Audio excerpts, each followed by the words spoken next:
Insightful analysis, bold comments, friendly debates. Find all that and more on Roundtable, where passion meets in-depth discussion and covers the hottest topics in China. Hello, everybody. Happy May Day, Labor Day. Welcome to Roundtable, coming to you still live from Beijing. I'm your host, He Yang, joined by Huang Shan and Neela. And look at the three of us and our mysterious PE in the studio with us. So the four of us still busy working on Labor Day. So Happy Labor Day, by the way. And working makes me happy. Lovely. Well, I guess this is the way we're celebrating Labor Day. That is working. Yeah, and good as always to have you, our dear listeners, with us. We have some fascinating topics for a discussion today and every day on today's show. Vlogs, once ignored in China, may finally be in vogue. What's driving the trend? Also on the menu in our weekly segment called Roundtable's Heart to Heart, we will answer voice questions from our listeners. If you have a question for us, please send a voice document to ezfmroundtable@foxmail.com and be part of our live show. You can also find us on Apple Podcast at Roundtable China. Subscribe, rate, and review us. It will help other folks to find the show. But first, on today's Roundtable. Digital platforms have been thriving in China, and now Vlog, a short video focusing on self-expression, has bursted into the scene, rapidly gaining popularity among young people. Well, I guess how come China has finally, at this moment, picked up the trend is what I'm really curious about. But before we get into that, Huang Shan, could you please take up explainer duty and tell us what exactly is a vlog or a vlog? Yeah, so from the spelling vlog, you can take your guess, and it refers to video blog.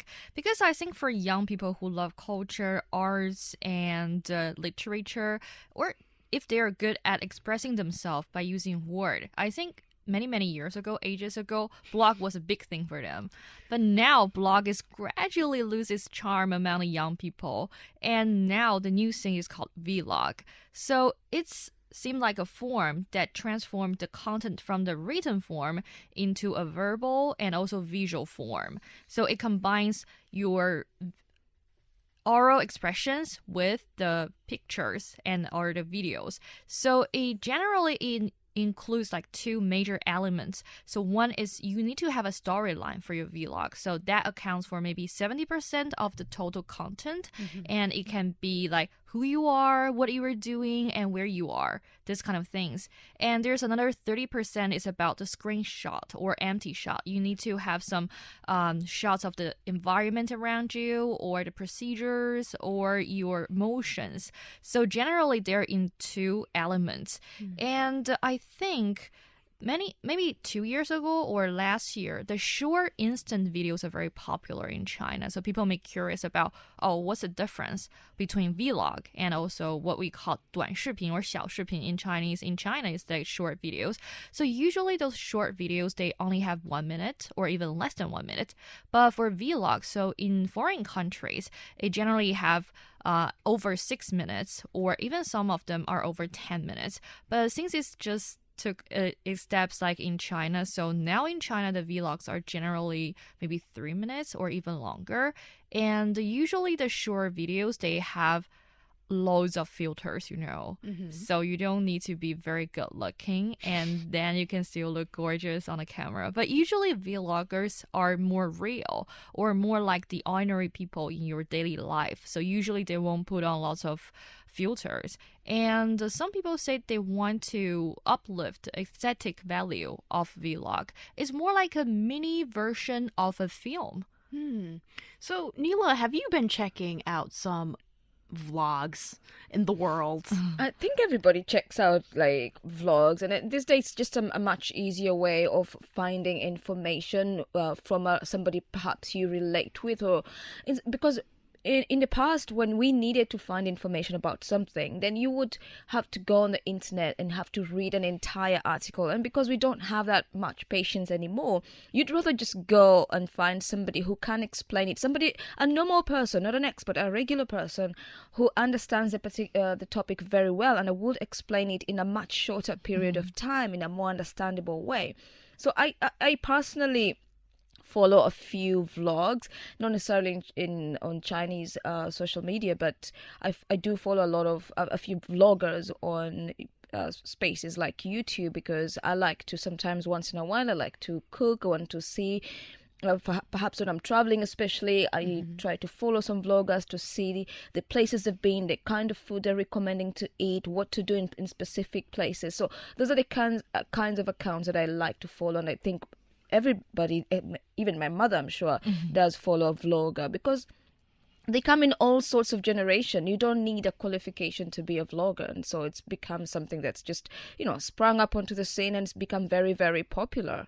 And how long are these vlogs that you usually check out? Usually it depends. It depends on the specific topic I am researching on. Give us For a couple. example, if it's a travel vlog, the longest I've watched would be like maybe 40 minutes. That's long. long. And it's Wow. really it's not really, because it goes into a lot of detail. This person travels maybe to a place like Munich, and then they go through all the they take you on their journey, on places to eat. So they divide the whole vlog into specifics, like a nightlife. So 5 minutes will focus on the nightlife and what they did with the places they went. Then it comes to food and what they did, different places they ate on which days, maybe sightseeing, what they did. So it's broken into small subtopics that are collectively put together. But then there are also places that you just really need a quickie, like, for example, you want to just have a quick preview of, let's say, a city like Beijing. Then you can find those blogs that have gone, they're just like highlights, and those will go for 3 minutes to 5 minutes.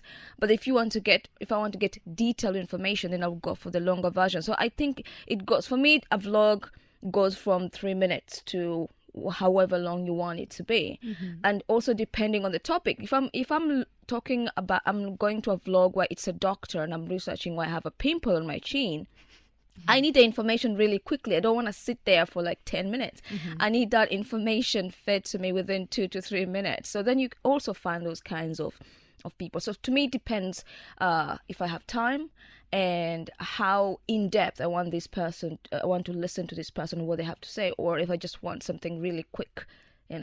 That's so interesting, because there's a lot of different types of vloggers and vlogs out there, and there's certainly, what I get from this is like there's this act of democratization of information. It feels that anybody, there's no threshold of entry. You can put the information out there, and you might get people to come and watch, maybe not. And the part that I thought was a little surprising in a way, that vlogs have finally picked up steam here in China, is that I thought people have short attention spans. And these days, in China, we're used to Douyin or TikTok only allowing 15-second videos unless you have X amount of followers and you qualify to put on a 1 minute long video. So I thought that was the kind of recipe to success for these short videos or these video platforms, because there's a lot, and there's definitely a lot of competition within the sector, and a lot of these companies are not making money. They're still trying to attract another round of capital of investment to come in. So kind of interesting that is it all of a sudden people want to devote more time to watching all this stuff that is on the internet in the form of videos? I mean, for me, it's just like we've taken blogging, because I don't have time to sit there and read word for word everything, because I'm so distracted. But with vlogging, you could actually be watching but not watching at the same time. It could be background noise, but you're still absorbing the information of what's being said. And then again, to me, the length of a particular vlog depends on specific topics. Like I said, some topics, for example, there's a time my friends and I were watching these vlogs about the differences between dating in China versus dating in another country. So that's not a vlog you want to sit there and it's like 2 minutes and it's finished, because it will leave you wanting more, and it's annoying because you're like, this is, you didn't get what you're actually looking for. But if you get somebody who can, give you the points in like 10 minutes, and each point is very well put and explained, and you will sit there because it's catchy, the information is catchy, and you'll not even pay attention to the information. But then if you go to a vlog where this person is doing a makeup tutorial, now if that one is 10 minutes long, it's annoying too. I need it to be like 1 minute because I just need to know the steps and what to do and which brush to use. I don't need for you to explain to me why you need this brush and how you should. It becomes a bit too boring. So at the end of the day, I think it depends on the content that's being put out there. I think it's a good sign showing that Chinese people do have critical thinking. Because before, we were so obsessed with those short video clips, which only last for 1 minute. And I don't believe anyone can explain an expertise like in 1 minute. And so I think now it shows a trend that people are longing for something less shallow and more profound. That's a good thing. Like, people turn to vlogs. And also because I think one of my favorite vlogger is Kathy Neistat on YouTube. Before like the end of like 2018, he already have like 9 million followers and over 1 billion views. So he's a person who really has passion for vlogging. He said that if you only do the vlogging for money, that's not enough. You need to have the passion for it, and you care about your viewers' responses, what they want, and how can you create a content that can meet their needs. And also at the same time, he said he wants to increase the quality of vlog and also the aesthetic standard of vlog. So he's trying to turn vlog into a project or an art project. So it's not only about doing videos and to entertain your audience, but also put a very deep content into your video. And also, when we talk about difference between vlog and the short video clips, I think threshold is another difference. Because for short video clips, the threshold is really low. As long as you have a phone and you have that app, you can do everything. You don't need to care about the content. You can just say some really silly and stupid thing and people will click like for you. But for vlog, maybe if you don't want to become a very famous vlogger, the threshold is very low. As long as you have a camera, you just record your life, that's fine. But if you want to be more influential, then actually the threshold is very high. You need such like editing skills. You need to write your own storyline, and you need to do all the things to entertain or offer some information to your audience. That's a really interesting point, and I'm curious what you think, Neela. When you say that you watched that vlog that lasted about 45 minutes. Yeah, so can you tell that there's sort of like TV video production efforts that went into it, or was it sort of just the guy next door filming something? Because that's a major difference, and your viewer experience is very different too. Right. So to be honest, this guy, when I was watching him, it's more of a personal project, and I could tell, okay, from the videos I could tell maybe he's got a video background or perhaps works in a television, because the way he did the production was like really creative and really interesting, and the whole thing is packaged and stuff like that. But it's more about, it's not even just him, there are other bloggers who do the exact same thing. But I think for me, for this particular guy, what was attracted to me was his personality, Also, just vlogging, just because you can vlog or you have the skills to do it, doesn't necessarily mean you will be interesting or your material will be interesting. So at the end of the day, I think it's also like the personality. If you have a great personality and you keep me hooked on the screen, it doesn't matter how long you go on talking. I might never notice if you went on for an hour and a half. But if you're just like a boring person, no energy whatsoever, you're just there, I would just like, try to find something else to watch, because you're boring even though your content might be like really strong. So for me, it's all about the content, the personality, how somebody brings out the information. And also another thing is it also depends, like, I don't know about China, because a lot of vlogging I've seen when my Chinese friends are watching, it's more beauty based for some reason. So I'm not really sure if people vlog about other things. Interesting. Actually, when you look at how vlogging has become popular in the West, I think 2012 was a really sort of like a landmark year in that regard, when YouTube started to include this feature, and a lot of people really became YouTube influencers partially by doing vlogging. And it just never really picked up in China until more recently, or like 2018.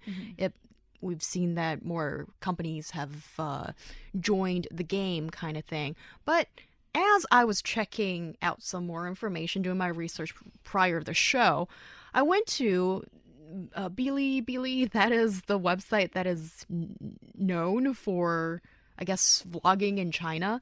And I went to look for the most watched videos. The number one ranking video is something that was a bit surprising to me. And it's so frivolous. So it's on. And by the way, it's got more than 4 million views. It's on this guy who brought in, was it 300 or 3,000, probably 300 bottles of this orange juice brand of orange juice into this room in front of the camera, and he started to he started to pour all these bottles of juice into a big bowl. And the whole point of the video was to see how much pulp was filtered that was left after pouring all that juice into a ginormous bowl. And that got 4 million views, more than that actually. I couldn't get it. And this other really popular vlog that got more than 3 million views was this tediously long vlogging record of this regular guy and this regular girl, and they've been dating for 10 years and they're now married or something like that. Oh, great, you guys are married, but why would I want to see your love marathon? And that's popular. So I don't get it. I think this is understandable, because there is one German guy who's I think he lives in Shanghai. I can't remember. He vlogs in Chinese and German. He's very popular. He's become a celebrity. Just the other day I was watching him being interviewed on a German television, him and his Chinese wife. And they've got these amazing vlogs they do, but what they do is like they talk about they make fun of their marriage. They've even brought in the grandparents, the parents-in-law, the Chinese parents-in-law. Mostly the focus is on that, and then the way they do it is just so interesting and so funny, and he's just become so very popular. I can't remember his name, but that's how popular he is. Yeah, no, his Chinese name I can't remember. It's usually very hard for me to remember Chinese name. But this guy is doing a great job. He's very popular here. I think he's been interviewed by almost every news or magazine in China because of the videos he does. And it's just about him making fun of his wife making fun of him, and they're joking around with the father-in-law and stuff like that, drinking baijiu, just regular stuff. And he's got a huge following, and that's because, again, I think it's because of his personality. If he was just another person just sitting there and explaining, okay, so this is my wife and this, I don't think he would have that many followers. Okay, but we still have seen, like, you know, the examples that I gave. I didn't see much personality, to be honest. But why is it that people today, when we always say, we don't have time, I don't have time to call my mom kind of thing, but you have time, apparently, to click on these vlogs that doesn't necessarily have celebrities in it, but it's just regular people living their regular lives, as regular as you are. And that's how I feel. So I'm like, why would I want to watch other people's regular lives when I can just live my own? I think for me, I feel like one characteristic of the vlog is only targeting at a certain group of people for each genre of the vlog. It only targeting at a certain people who can relate to themselves to this topic. For example, I really like a vlog on, I forgot which platform, but it's about Chinese overseas students. And he recorded his last 23 days in Vancouver, saying like farewell Vancouver, like because he's going to graduate and come back to China. I think that's really something touched me because for all the overseas students, you may live in a foreign country for several years. It doesn't feel like home, but it still gives you a special feeling compared to other random cities. So you want to record this precious memory that you can look back on and trying to find like cherish your youth time. And I think sometimes people love vlogs because it gives you a sense of ceremony thing. Because sometimes like vloggers, they are really good at glorifying or just trying to magnifying the brilliance or the good side of life. It's trying to give you a very insightful vision or very positive attitude towards life, those trivial things that matters in life, but you may take it for granted. So I think that's the reason why so many people are so obsessed with vlog. They're not celebrities telling you a really fancy story that you can relate it to your daily life. It's just like you, but they live their life in a more positive way. That's interesting. Well, that I can relate to. There were a couple of actually good examples that I can understand why these people are popular, and actually I'm really happy that these folks got the attention. Well, if you don't want attention, why do you put that stuff out there, right? That's, yeah, possibly. So there's this girl that she's a blacksmith. So this young woman, and she's doing this super masculine job, and you see her forging like metal. Wow. And I'm like, whoa, you are very cool, young lady. That's one, but that's on Douyin actually, so it's still a short video. Trying to make the distinction, not always successful. And there's the the gray area there. Yeah, and there's another lady that I think I admire her. She unfortunately lost both of her arms due to an accident when she was a little girl, but now she lives so positively. She has a really cute boyfriend that's also seems to be a lovely person, and she just shows her everyday life, including using her feet to put on makeup, and she dresses really nicely. It's a really beautiful lady that has a lot of passion for life, and that kind of spirit I do admire. So I guess, well, there's a reason why you're watching this, right? Either to get some expertise, knowledge, or something that tugs your heartstrings. But yeah, the love story between the two regular people, I don't understand why that got 3 million views. Well, the same way, you would explain it the same way people watch a lot of reality TV show of other people living their life. And it's like, it's the same thing. You just, for some reason, you just want to escape your own life and just like get into somebody else's life, you know, like it's sort of like you're snooping, but it's you're snooping in a legal way. So it's exciting, and it's an authentic way because you get to see these people in real life. They're not like you said, they're not. It's not sort of like edited and well, you don't know much went to that.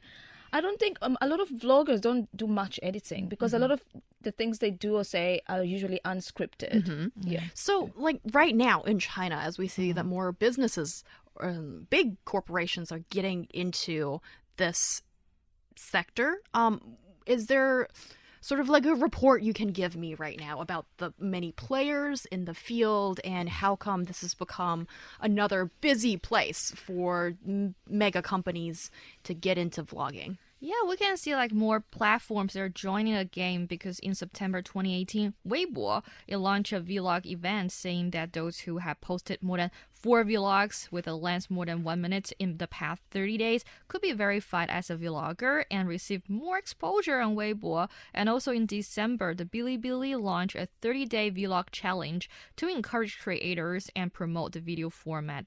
At the same time, Tencent-based Yo Video, a platform for video publishing, including vlogs and one take, they also gain an early hold in the sector. And also now more and more celebrities are also trying the vlog form. Well, I can understand why they want to get into this, right? Yeah. Money. It's all about attention. And the more attention you have, the more clicks you have, the more money you make out of it. Because at the end of the day, these people, some of them got into it without needing to make money. So they just end up, making money out of it. But if you want to really stay relevant, if you're a celebrity, most of them is because they want to stay relevant, and they want to make more money, and they want to still believe that people still want them to be still relevant, so they do it. Well, do you think that vlogging is gonna be here to stay for, let's say, another 12 months, or do you think it's gonna be a fad? I think it's here to stay. It's not going anywhere. For anything, it's gonna get. If the it's all about gonna get better. We're gonna be creating our own TV content soon. Okay, well, I would bet on the short videos, though. We'll see. You're listening to Roundtable. We'll be back. Informed opinion and heated debate. Find out what's got China talking and join us for your roundtable discussion.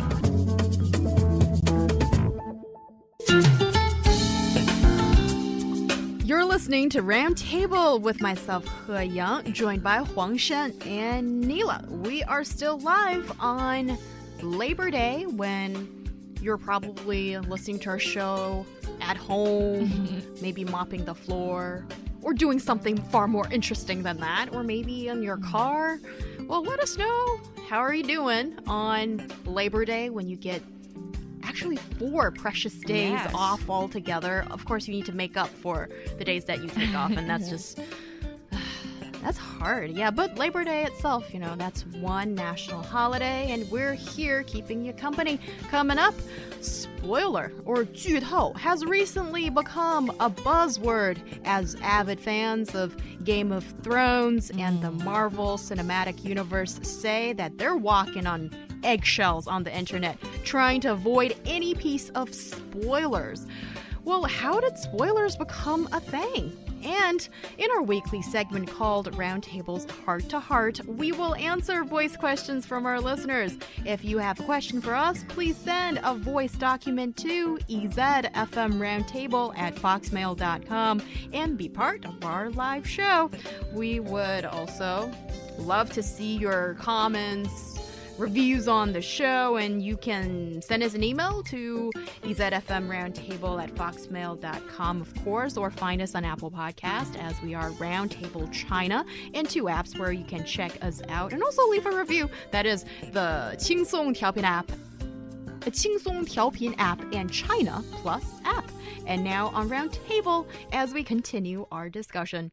It is highly probable that you have fallen victim to a spoiler at some point in your life. Perhaps you've heard that, well, the twist was in the latest episode of the 8th season of Game of Thrones before you saw it. Or perhaps you stumbled across the character dies in this circumstance hashtag in Avengers Endgame on social media, thus much of your enjoyment plundered.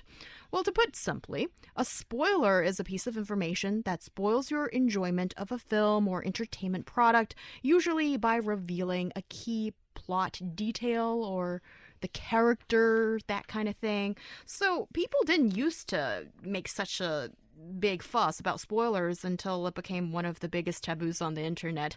So how did spoilers, or just 剧透 in Chinese, become such a kind of serious thing? Yeah, it is part of the movie promotion, I have to say, because in a world of superheroes, secrecy has become a key. Because Marvel Studios and DC Warner Brothers, they have gone to great length in order to keep plots and character details a secret until they're absolutely positive ready to reveal them to the world.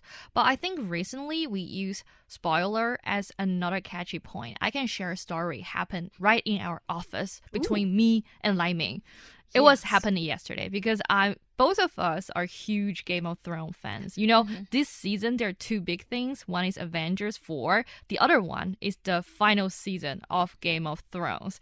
And, because I was extremely busy on Monday, so I didn't watch it, the latest episode.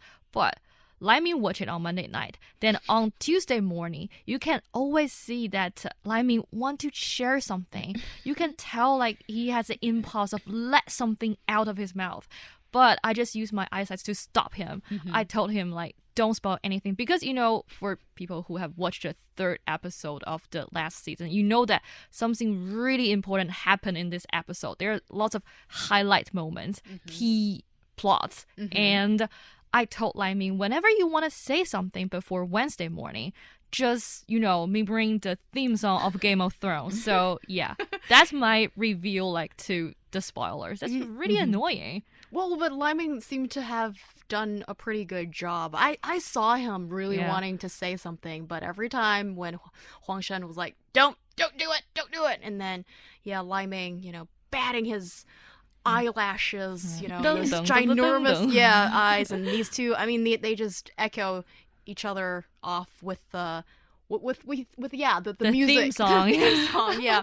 But well, that's just part of the everyday ongoing things on Roundtable in the office, I guess. And it's really, I think it's kind of Lai Ming, I suppose, to cooperate. Well, is spoiler something that you care about that much, Neela? I don't really care that about somebody spoiling something for me, like a You movie don't? or an ending, because most of the time people will tend to talk about the ending more. They don't give you the details, because I'm more detail oriented, like the reasons why, what led to that happening.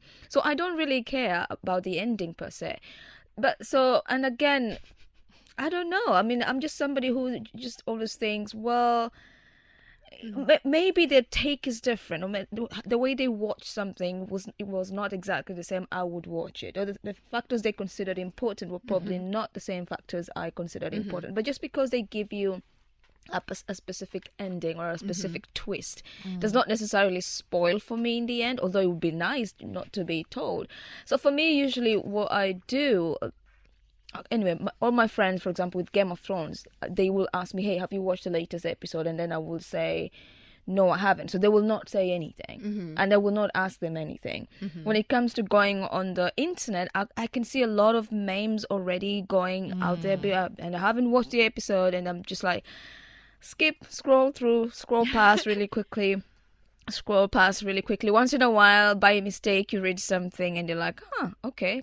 Then it actually pushes you to go and watch it as fast as you can. Because at the end of the day, when something comes out, when a new episode comes out, make sure you watch it within 2 days, because you don't expect people to just shut their mouths waiting for you to watch the episode 2 weeks later. I mean, come on. Yeah, well, I think it's considerate of you that way, that offering sort of like a shelf life of how long people should keep their mouths shut about these really popular shows or movies. And I thought for Game of Thrones, I haven't really been following, but I thought it was more like, okay, X died, Y died, Z died as well, and that's not really spoiler, right? Because that's what kind of you would be expecting. But it's interesting these days that, especially like Huang Shan said, it's been this recent period of time when spoiler has become a buzzword. A lot of people have been talking about. Part of It's now a culture. Yeah, right? It's a culture. There's just people out there itching to tell you. Actually, sometimes you'll be sitting and you're watching an episode that's that's airing live, let's say like HBO's live, right? So most people around the world are watching it at that time. Yeah. Like, I see even my friends in Kenya, they always have this place, they have a Game of Thrones party every week, every Monday? time. Yeah. Because it released They on Monday. literally have a party, and you can just see, if you're unlucky and you're on Twitter, and they're just tweeting by the minute, like what just happened. And if you're actually somebody who really hates spoilers, then you don't want to be on Twitter, because people from all over the world are updating and just giving their opinion by the minute. So I tend to avoid places like Twitter. Facebook is usually a little bit later. WeChat comes a little bit later as well. And then I just shut out people that I know that they have big mouths and they can't keep their mouths shut. So Yeah, that's interesting, because also I think the movie studios or the production company, or also distributors possibly, there's a lot of business behind. In my mind, what I see is sort of pretending that this is a huge deal. And you've seen how Marvel has sent out all these A-listers around the world to do press tours, and they're not allowed to say a single word about the actual movie.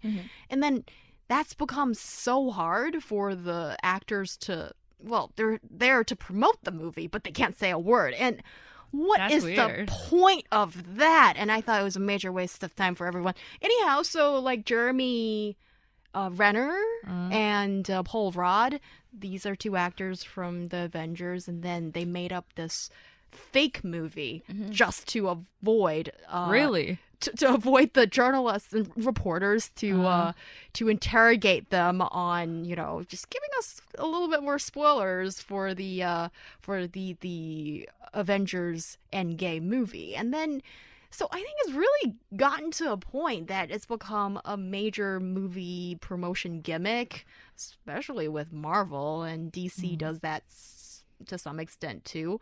And is it all about tantalizing, getting people excited? And people actually fall for it just for not telling you anything, and then you actually feel more engaged and building up that anticipation. Is that how simple we are? Yeah, I think you make a really good point. One is part of the promotion or advertising strategy. Also, I don't understand the mentality of those people who being a spoiler on social media. You know, every Monday I just reduce the frequency of browsing my moments, WeChat moments. And also, if you go to Weibo, you can see maybe 4 or 5 hot topics on the list is about Game of Thrones. So I don't know, is it because they want to showing off something? Like showing, oh, I'm keeping up with the trend. I know more about the plot than you do. And also, I'm a really diehard fan for this show. Will it make you more popular or something? But I do appreciate those kind of people who really love the show. You can communicate with people through private conversation. I think Lemmy is a really good fan because we just have some really like conversation behind the social media. You don't need to post it on your social media, but you can find some people who have the same interest with you. And after everyone watched the show, you can discuss the stories happened and which moment you like the most and how is your perception of the stories going. So you can talk with someone who really interested in the story with you privately instead of showing it off on social media. But it's the people are just itching to show their expertise, to tell the world they have, you know. It's not necessarily like people don't want to, I mean, people want to be praised or to be validated, and they want the world to know they have watched it. So when you're just talking in a corner with your friend, it doesn't really give you that validation you're looking for. You know what I mean? But then again, at the end of the day, I also do appreciate our lovely spoilers, because for me, somebody who doesn't really care much about if you spoiled it or not they make my life so much easier. They free up a lot of space. You know, I don't have to pay too close attention to the ending, for example, but I will pay more attention again to the richer aspects of a particular specific episode. So as much as they annoy people, they are also, you know, they also do some good to people like us.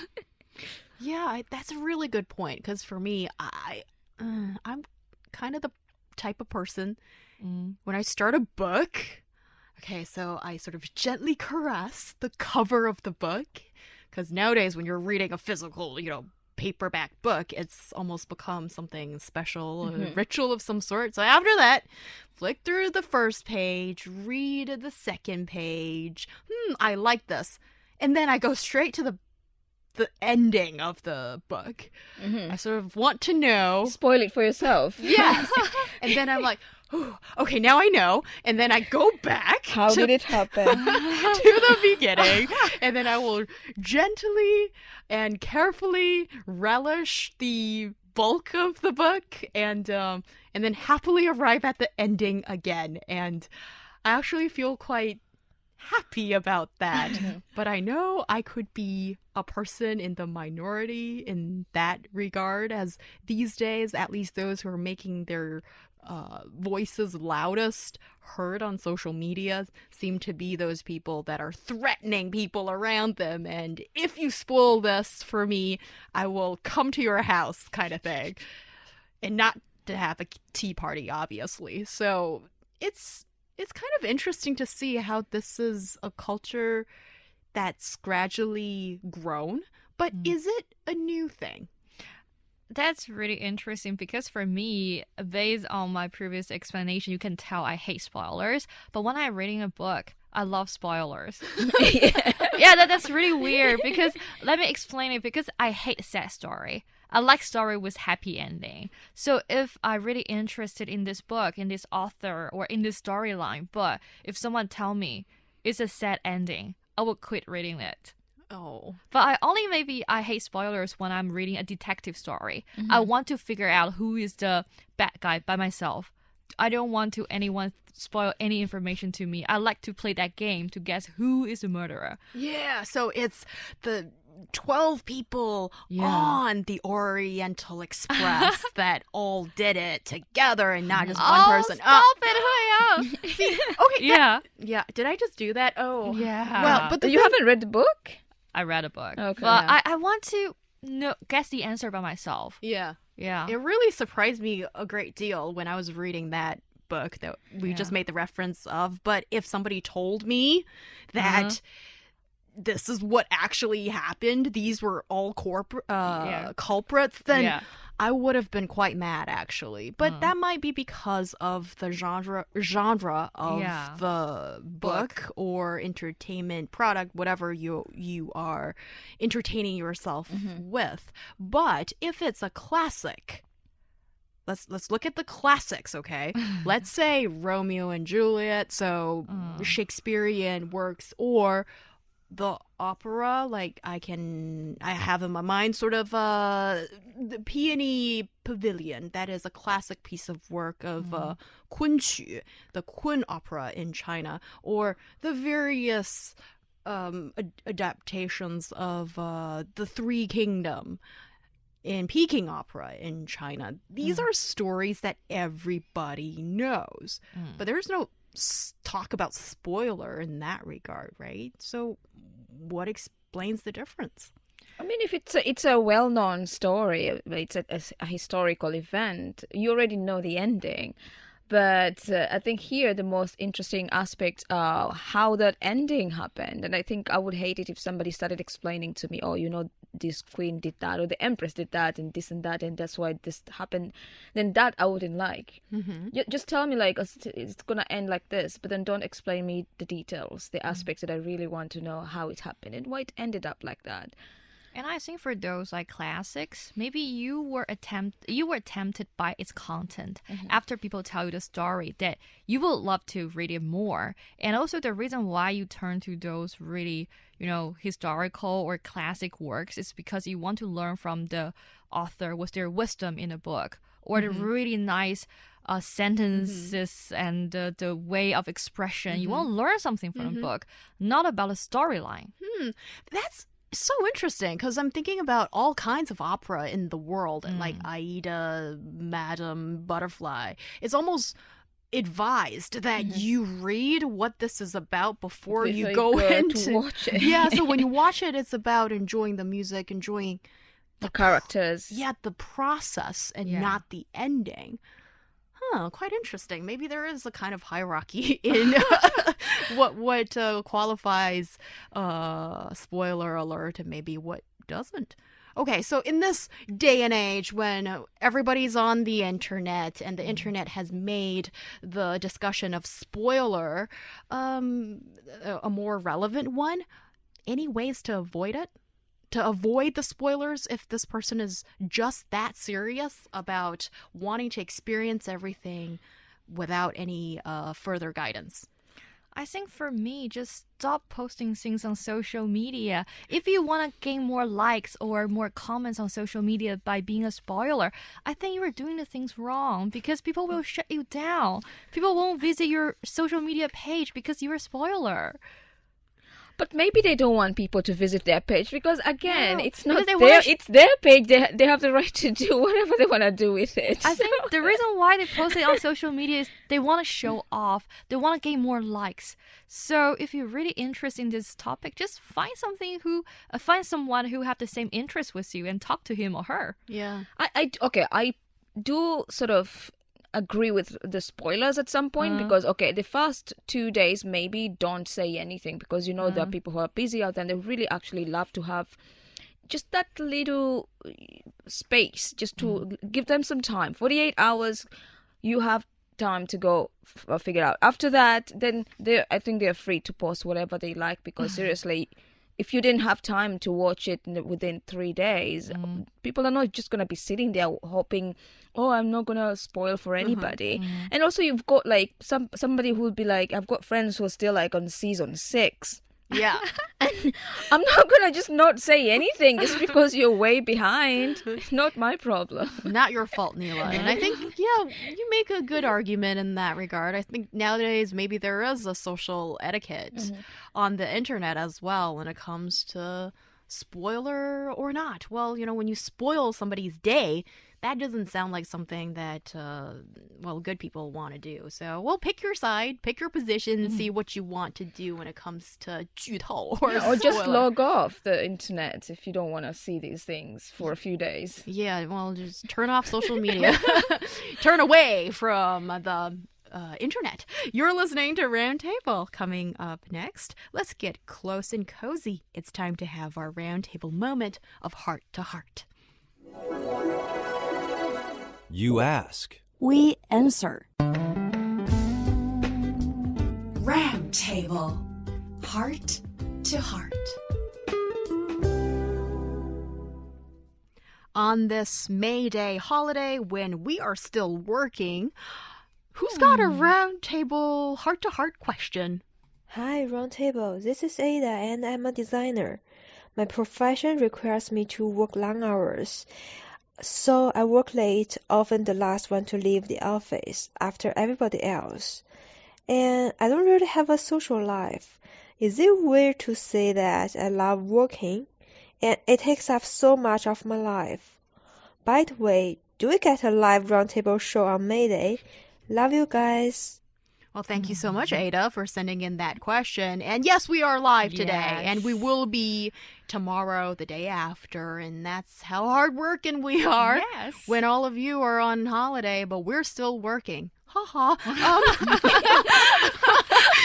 Okay, Neela. Our turn will come. It will eventually come. Yeah. And Neela, what do you have to say to our lovely listener, Ada? Ada, did I hear that she loves working? Yeah. Yes. Okay. She But said, then- is it weird That to she say that I loves love working. working? That's a good thing, actually. I Yes. don't think she should be worried about it. You shouldn't be worried about it, Ada, because for many people, they think that work is the complete opposite of fun, but that's not true. Usually, if you're in it sounds like you are in a place that you really like, you are really passionate about what you like, you actually have a dream job that most people will love to have. So as long as you're enjoying it and you're not just working long hours because you're required to stay there for long hours, that's a good thing. You don't have to feel guilty. After all, you are enjoying it. You enjoy perhaps working with the company. You like the company of the culture. You like your fellow co-workers. That's a great thing. So hold on to that. Why do you think Ada kind of sounded a little saying, I'm not sure this is the popular thing to say kind of thing when she said, is it weird to say? Because love I think working? she's one of the lucky ones because she loves her job. Not many people in today's society can find a work that they really like, but maybe also because the working environment is also her comfort zone. But I do encourage her to have more social life. You need to strike a balance between your working life and your social life. And because sometimes, she mentioned her job is as a designer.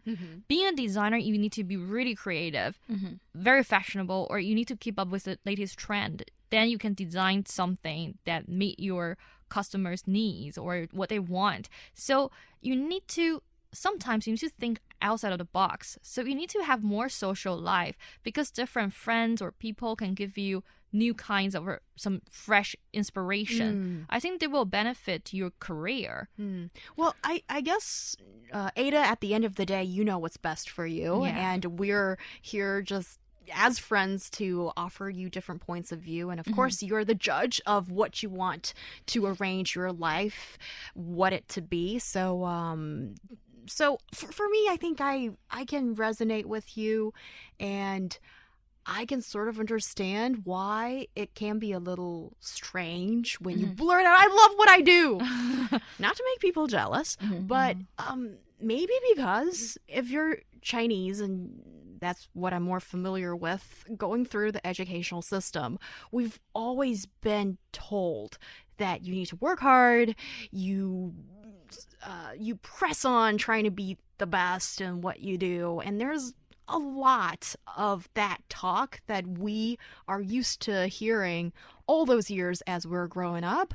And then when you reach a certain age, some people earlier, for others later, and there's almost like a rebellious or almost apathy of some sort, because you want to show that there's more in life in a way, or you just don't want to sort of give in to what is the norm, what you've always been told. And we all think, I think loving what you do and working really hard, that's supposed to be a good virtue. But sometimes there's a little bit of an embarrassment. It's not like cool when you admit that. And there is that little nuance there, and that's what I think I can relate to. And I can also relate with you with the fact that when you love what you do, well, somebody said that you never need to work a day in your life. That's great. And there has been a period in my career when I sort of was married to my job, and it felt great for some time. But then one day, and that day will come, is things won't always go your way. Right. And then it's almost like when you put all of your love on one man, and that guy one day leaves you or is not completely happy with you. And that's how I felt with my work when it didn't go exactly my way after me putting in all those hours and all that heart. So after that, and my boss very kindly gave me advice. That is, you can be devoted to your work, and but maybe build a moat of some sort, like around your heart. And I think that, well, this is what I feel now. Right. I wonder if this is a little bit coward to say, but it is sort of the safe way of doing things that that protects you a little bit. And I think this can apply to your job or your relationship, but offering yourself a little protection as well as, being very devoted to what you're doing. Right. And also just one more advice, just make sure if you have at least one or two friends, don't isolate yourself too much just because you love your work. You really still need time, at least even if you have to see your friends once a week for dinner, just to wind down, talk about things that are don't have to do with work. Because if you isolate yourself, it will also eat you up. So try to find some time on weekends, try to relax and go out there and have fun. Yeah, definitely find something that you can unwind and, put your feet up and just relax, that kind of thing, because we can't always be on go mood. You're listening to Roundtable, and that brings us to the end of today's show. We'll see you next time.